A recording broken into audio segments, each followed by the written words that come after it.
नमस्कार मित्रों आज बहाना यही है हमारे सामने कि दो लेखक ऐसे हैं जो दोनों पत्रकार भी हैं और दोनों की चर्चा अपने अपने काल में ऐसी होती रही है, तीव्रता के साथ होती रही है कि उन्होंने अपने समकालीन परिवेश पर बहुत सारी व्यंग्यात्मक टिप्पणियां भी की और समकालीन परिवेश के जो शासक वर्ग के लोग थे उन्हें भी नहीं बख्शा। लेकिन उसके बावजूद उनके प्रति सम्मान में कहीं भी कोई रुकावट नहीं आई। मैं इसी बात के साथ ही उनका उल्लेख कर रहा हूँ कि ये चीज़ें अक्सर हमारे सामने से गायब हो गई हैं।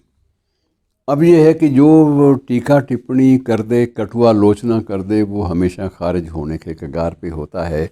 जो भी सत्ता में है उसको खारिज कर दिया जाता है। लेकिन कुछ एक व्यक्तित्व, कुछ एक पत्रकार हमारे ही परिवेश में, हमारे ही समकालीन कालखंड में ऐसे भी हुए हैं जिन्होंने लोगों के दिलों पर राज भी किया और उन नेताओं के दिलों पर राज भी किया जिन नेताओं की उन्होंने कभी कड़ी आलोचना भी की थी।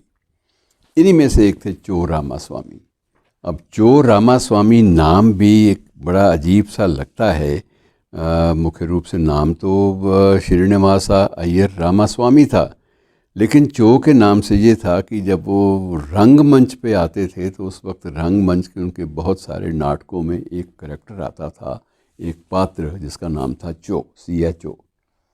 और चो की जो प्रस्तुति थी अभिनय के क्षेत्र में वो इतनी प्रबल होती थी, इतनी सबल होती थी कि इनका नाम ही चो रामास्वामी पड़ गया। अर्थात वही रामास्वामी जो चो के नाम से भी जाना जाता है, जिसकी पहचान बनी हुई है चो के नाम से। तो नाम के रूप में चो रामास्वामी के रूप में इन्हें याद किया जाने लगा। मुख्य रूप से ये एक फिल्म निर्देशक भी थे और साथ साथ एक कुशल संपादक के रूप में, व्यंग्यकार, संपादक, पत्रकार के रूप में भी इनकी पहचान बन गई। मित्रों, चो ने एक पत्रिका निकाली थी जो उस वक्त बहुत ही लोकप्रिय हुई और वो पत्रिका थी तुगलक। तुगलक किन किन चीज़ों का प्रतीक है, आप उस पर मगज़ पच्ची करते रहिएगा, मैं आपको रोकूंगा नहीं। लेकिन तुगलक के बारे में आप सब जानते हैं कि मैं क्या संकेत देना चाहता हूँ। और चो रामास्वामी अक्सर अपने संपादकीय लेखों में, हास्य और व्यंग्य के संपादकीय लेखों में जिन समकालीन राजनीतिज्ञों को निशाना बनाते थे उनमें बहुत से लोग थे। उनके अपने परिवेश के रामचंद्रन, जिन्हें MGR भी कहा जाता है, वो भी थे। और यहाँ तक कि जयललिता भी उसी श्रेणी में आती हैं। और उन्होंने रामकृष्ण हेगड़े पर भी काफ़ी कुछ लिखा है। NT रामाराव के बारे में बहुत टिप्पणियाँ की। अडवाणी साहब और वाजपेयी साहब के बारे में ही बहुत सारी टिप्पणियाँ की। समकालीन किसी को भी नहीं बख्शा उस शख्स ने, लेकिन उसके बावजूद उसे सम्मान मिला।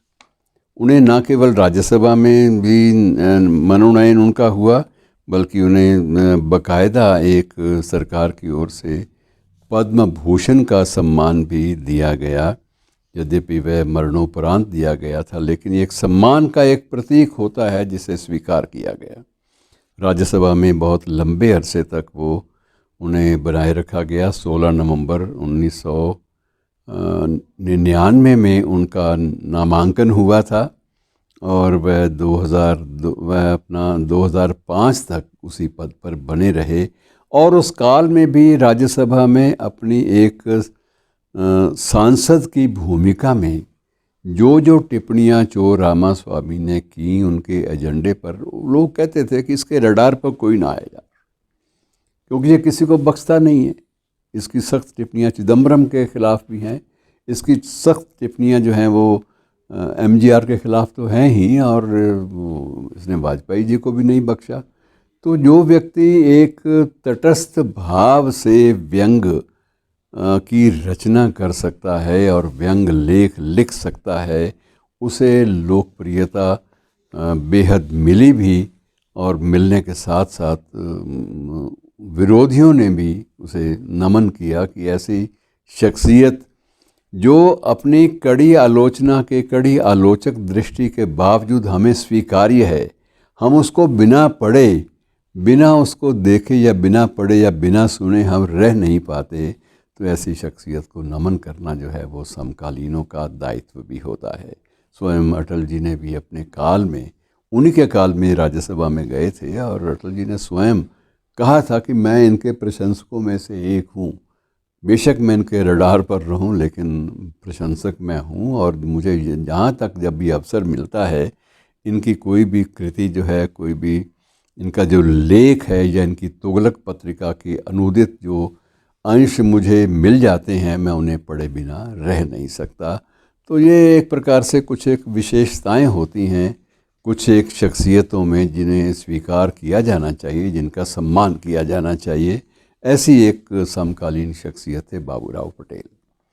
बाबूराव पटेल मुख्य रूप से, यद्यपि उन दिनों में चुनाव लड़ना बहुत अजीब बात होती थी, मूल रूप से ये भी पत्रकार थे। इनकी दो पत्रिकाएं उस वक्त लाखों की संख्या में बिकती थी और ये कहा जाता था कि एक ही व्यक्ति, उसका अपना ही संस्थान और उसका नाम इतना चलता है कि उसके नाम पर ही पत्रिकाएं बिक जाती हैं।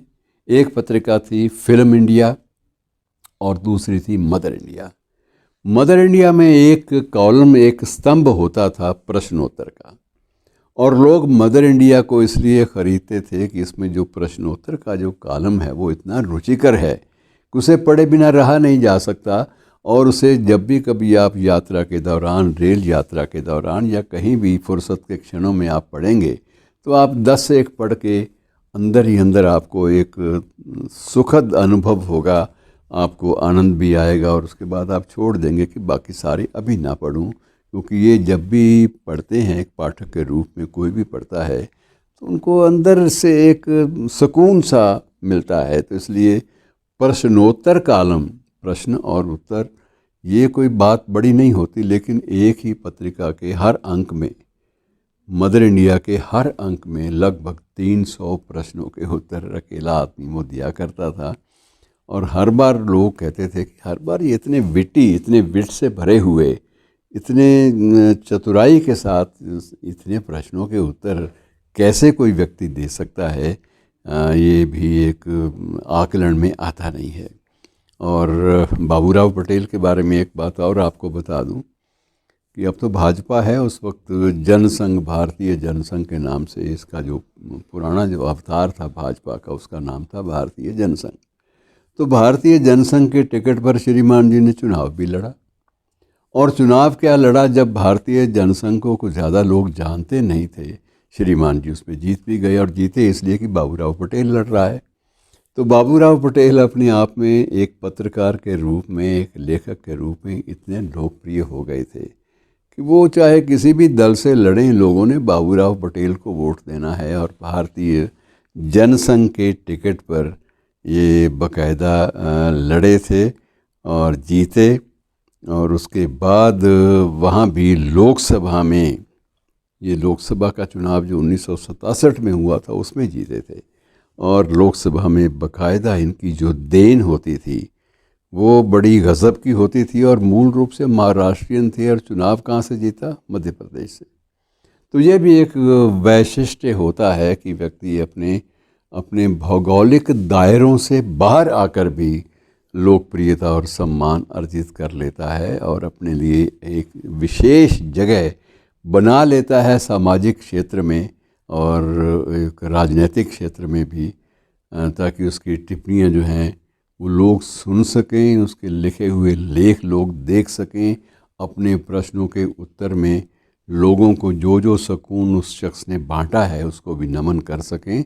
तो ये दो पत्रकार एक पुराने वक्तों के, क्योंकि अब ये 75वीं सालगिरह हम मना रहे हैं, तो इसके दौरान जो दो दक्षिण भारत के या मध्य भारत के आप महाराष्ट्रियन थे बाबूराव पटेल, तो ये इस प्रकार से अपने अपने क्षेत्र में इतने ज़्यादा लोकप्रिय, अपने लेखन के बूते पर रहे।